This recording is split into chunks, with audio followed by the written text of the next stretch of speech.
The Lakers have no choice but to trade LeBron James. If they don't, they're headed for years of losing with no way out. Right now, the Lakers are awful. People can blame Russ or brittle AD all they want, but the key to saving the franchise is trading LeBron. This video explains why they have to trade him and what that trade would actually look like.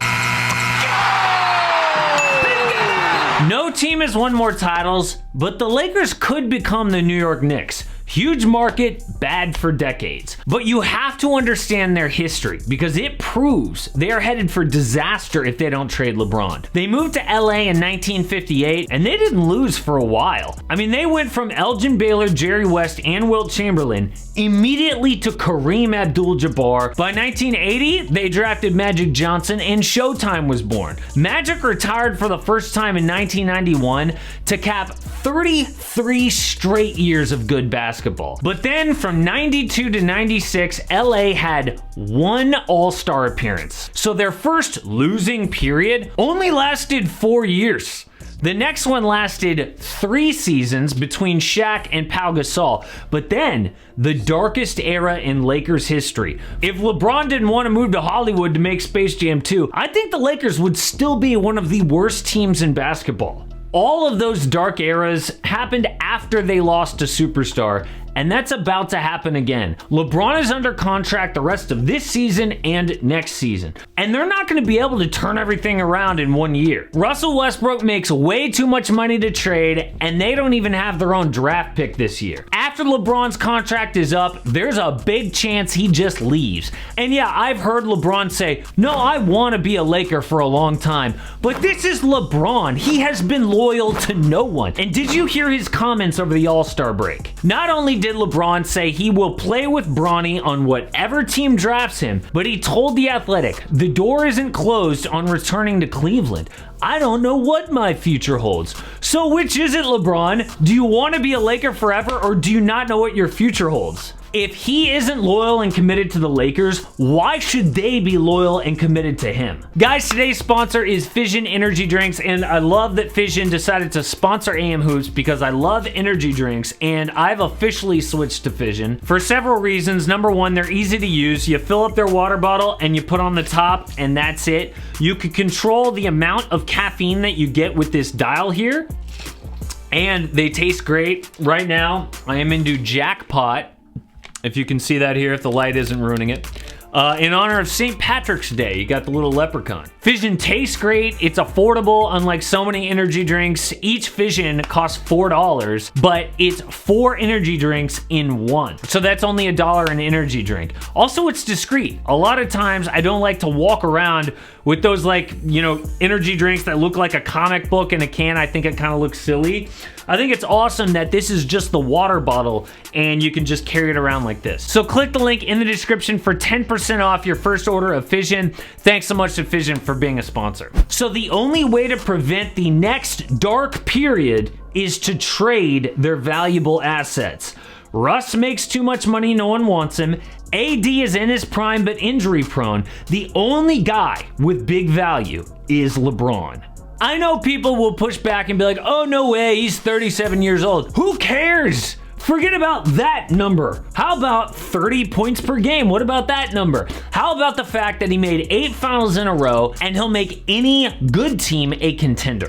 Oh, the Grizzlies are young and fun. LeBron puts them over the edge. The Mavericks need someone to pair with Luka. How about his hero, LeBron? The Cavs are ahead of schedule. LeBron puts them right in the finals. So I don't care about his age. He is still elite. There are actually other arguments against this that make more sense. And first off, no, he does not have a no trade clause. There are a number of guys who can veto a trade, but it actually has nothing to do with how powerful they are. It's just some weird CBA rule about signing a 1-year deal with bird rights, whatever. No one has a no trade, not Steph or Giannis or even LeBron. If the Lakers traded him, LeBron would have no choice.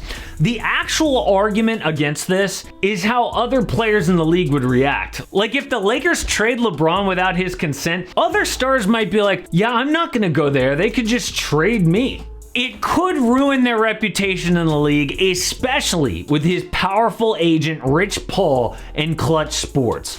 Klutch represents some of the biggest stars in the league, but they've been making life miserable for NBA teams for years. In 2019, Rich Paul made a demand for AD to be traded. It completely tanked the Pelicans' locker room and their season.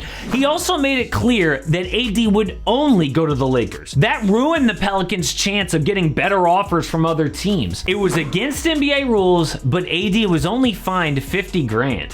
2 years later, another Klutch client, Ben Simmons, wanted out of Philly, so he held out with 4 years left on his deal. Basically, Klutch doesn't think anything of player contracts. As long as the player wants it, he's gonna get it. I think Charles Barkley put it best. They just bullied the league.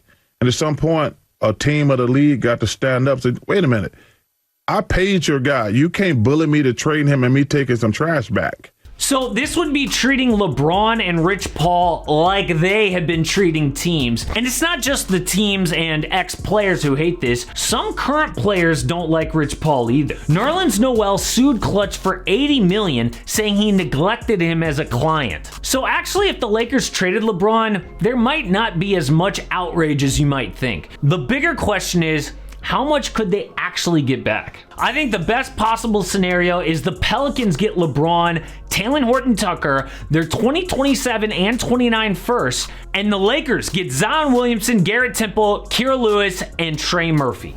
This deal works money-wise if Zion signs his max extension in the offseason. They couldn't do it for 6 months, but he would make about $35 million.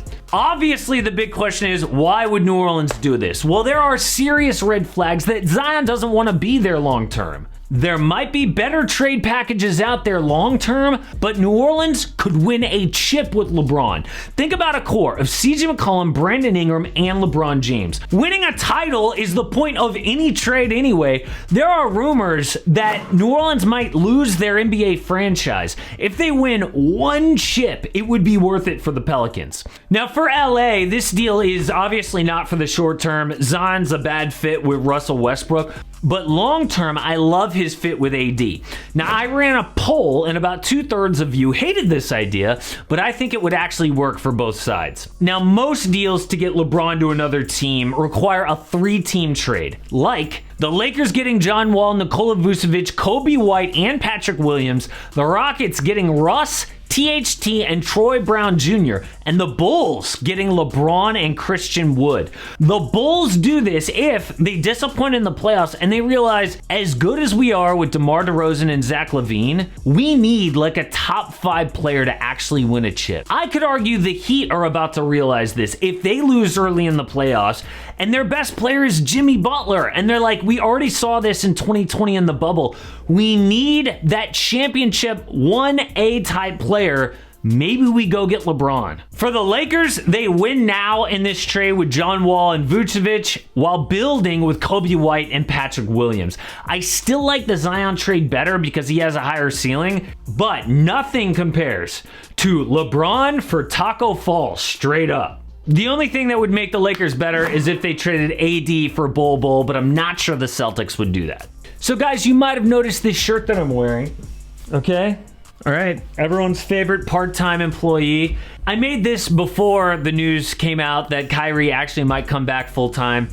If you still want it, link is in the description. We're just trying to have fun with Kyrie. I am seriously happy if he comes back full-time. But I mentioned all the red flags with Zion Williamson. I think the closest comparison might be what Kawhi Leonard did to get himself out of San Antonio. I made a whole video about it. Check it out.